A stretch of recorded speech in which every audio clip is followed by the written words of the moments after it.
So who's qualified to interview people these days? There was a time when the rules were very set. You had to be an accredited journalist from a big newspaper, a major TV network or TV station, and you had your press pass, and those are the people who got to interview people. Well, the days of that are long gone, and these days, anyone's a journalist.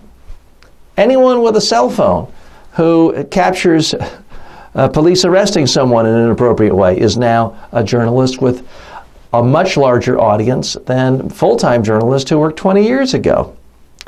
Anyone with a blog is a journalist.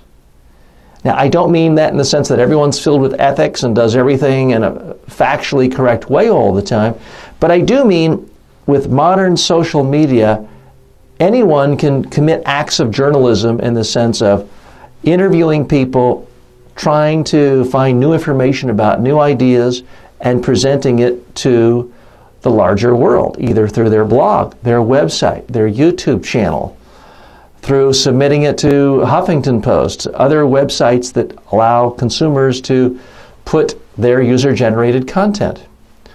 So regardless of where you are in the spectrum of, serious full-time journalist who went to the Columbia Journalism School got a master's and has worked at the New York Times and now NBC, versus a 10-year-old who has a blog on stamp collecting and now wants to interview the local head of the stamp collecting club in his or her small town.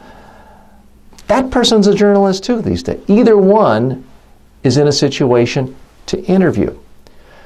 Really, anyone who wants to know information and to create content on a subject matter these days is a journalist in that sense.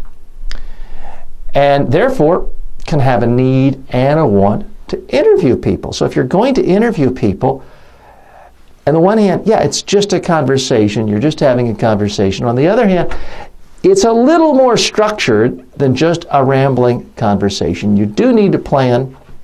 You do need some preparation. You do need a sense of how to keep things along, how to begin things, how to pull out the right amount, and how to end things, especially when you're doing it on video. So that's what I want you to think about, and I'm glad that you're interested in this.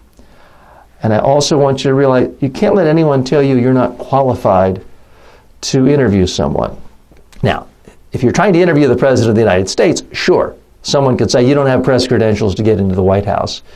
But short of that, if you're demonstrating a particular interest in an area and you're already creating content and you already have an audience in a particular subject matter, there are a lot of people who will do interviews with you. Let's say, for example, you've been doing legal blogging for 6 months and you now want to do interviews to have a video component.